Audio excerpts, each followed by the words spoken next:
Semakin maraknya prostitusi di tanah air membuat resah masyarakat. Dari prostitusi kelas menengah ke bawah hingga prostitusi kelas elit kian menjamur. Dari kasus-kasus seperti terbunuhnya janda cantik Dedeh Alfi Sahrin dan juga yang terbaru tertangkap basahnya RA, makin menjamurnya dunia kelam ini tentu saja terbantu dengan makin canggihnya teknologi.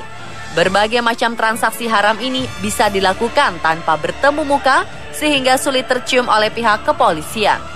Namun beberapa kasus prostitusi berikut ini berhasil diungkap.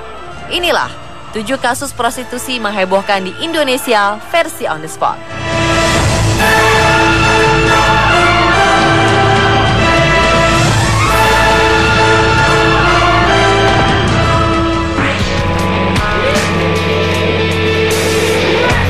Sabtu dini hari lalu, petugas Polres Jakarta Selatan menangkap tangan RA dan seorang perempuan berinisial AA di sebuah hotel bintang 5. Mereka ditangkap di salah satu kamar saat diduga akan bertransaksi dengan seorang pria hidung belang.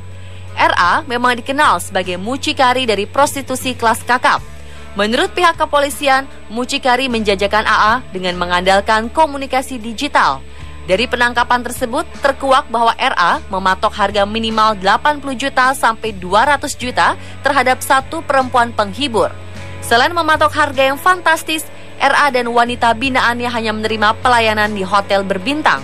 Yang mengejutkan, sang mucikari menginformasikan kepada polisi mengenai jaringan mucikari artis. Sejumlah nama sudah disampaikan dan polisi sedang menelisik nama-nama mucikari yang disebut RA. Bahkan belakangan, sejumlah inisial nama para artis yang diduga menerima panggilan tersebar di dunia maya. RA yang kini menjadi tersangka mengaku memiliki koleksi 200 orang penjajah cinta. Atas perbuatannya, RA dijerat KUHP pasal 296 kejahatan terhadap kesusilaan dan 506 tentang mucikari atau perdagangan prostitusi.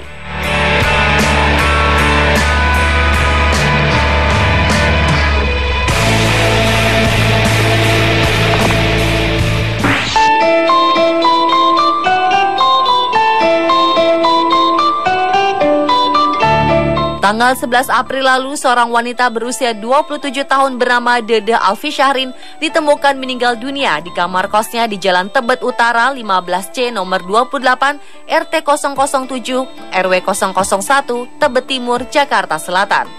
Wanita yang cukup sering dikenal sebagai Tata Cabi ini meninggal dalam keadaan yang cukup mengenaskan. Leher wanita ini diketahui terlilit kabel, mulut disumpal kaos kaki saat pertama kali ditemukan di kamar kosnya. Wanita yang berprofesi sebagai wanita panggilan ini ternyata meninggal karena dibunuh oleh salah satu pelanggannya yang berinisial MRS. Ternyata aksi nekat MRS itu disebabkan masalah sepele. Dia tersinggung karena disebut bau badan. MRS yang dongkol lantas menyumpal mulut Tata dengan kaos kaki miliknya lalu menjerat leher korban dengan kabel.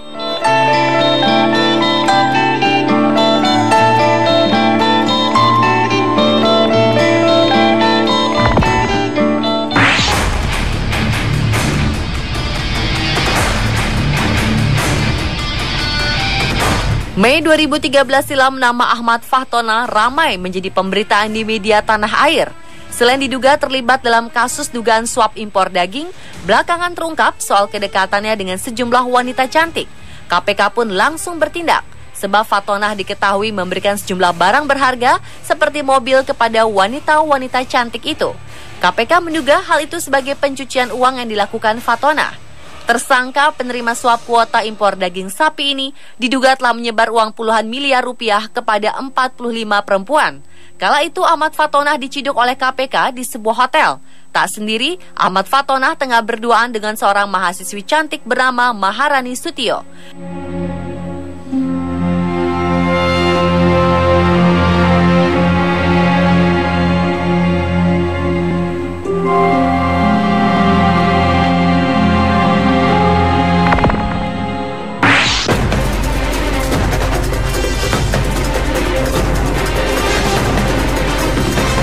Krisis moral benar-benar sedang terjadi di Kabupaten 50 Kota Sumatera Barat. Mei 2014 silam muncul kabar yang sangat memprihatinkan, yakni adanya arisan seks di kalangan pelajar SMA. Kabar arisan seks di kalangan pelajar itu awalnya didengar RPG dari aktivis Serikat Petani Indonesia. Eka Kurniawan Sago Indra semasa ia berkampanye sebagai caleg Partai Nasdem untuk DPRD Sumbar kala itu. Kabar tersebut semakin meluas setelah mengurus MUI, Ormas Islam, dan LKAM 50 kota menggelar pertemuan. Dalam pertemuan tersebut terungkap ada 3 pelajar yang baru-baru ini tidak ikut ujian nasional karena hamil di luar nikah. Setelah ditelusuri, ketiga pelajar di wilayah selatan Kabupaten 50 kota itu ternyata hamil di luar nikah akibat ikut arisan seks.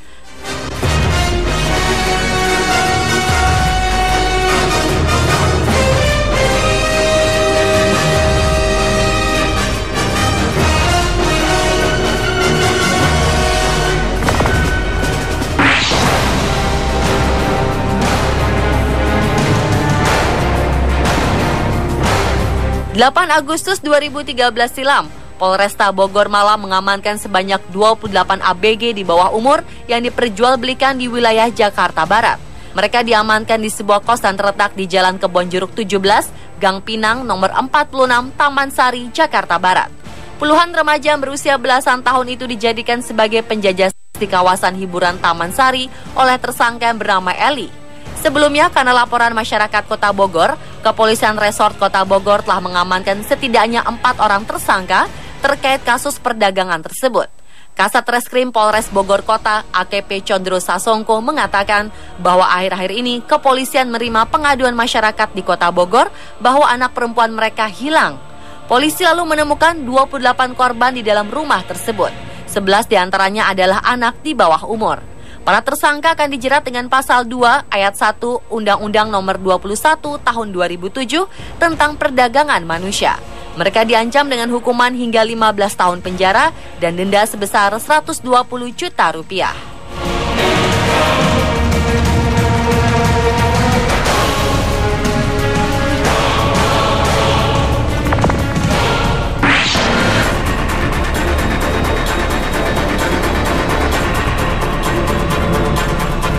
Sebelum di Sumatera Barat, arisan seks juga pernah dilakukan oleh sejumlah pelajar SMU di Situbondo, Jawa Timur.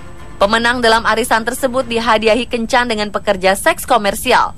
Parahnya, para pelajar tersebut diduga terjangkit HIV/AIDS. Sebab para PSK yang di-booking, mereka terindikasi virus tersebut.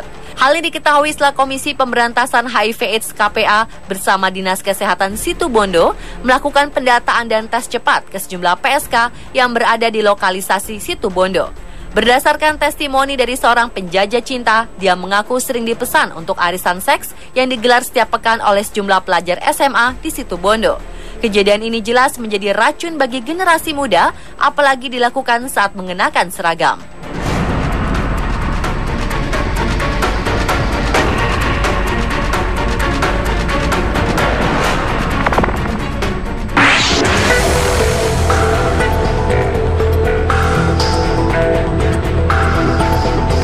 November 2014 silam, tanah air dihebohkan dengan berita seorang wanita penjajah seks komersil tewas dibunuh di Hong Kong. Kala itu polisi menangkap Rurik Juting, seorang lelaki yang diduga membunuh 2 wanita di apartemen mewahnya di wilayah Wan Chai, Hong Kong. 2 wanita yang dibunuh Juting ditemukan dalam kondisi tanpa busana dengan luka di leher mereka. Salah satu korban pembunuhan adalah Sumarti Ningsih, seorang wanita asal Indonesia yang diduga bekerja sebagai pekerja seks komersial. Ningsih ditemukan tewas di dalam sebuah koper yang tergeletak di balkon apartemen. 1 wanita PSK lainnya diduga berasal dari Filipina. Rurik telah ditangkap polisi dan diproses di pengadilan Eastern Magistrates. Pria 29 tahun itu akan dikenakan hukuman berat karena melakukan 2 pembunuhan. Pemirsa, itulah ke-7 kasus prostitusi menghebohkan versi On The Spot.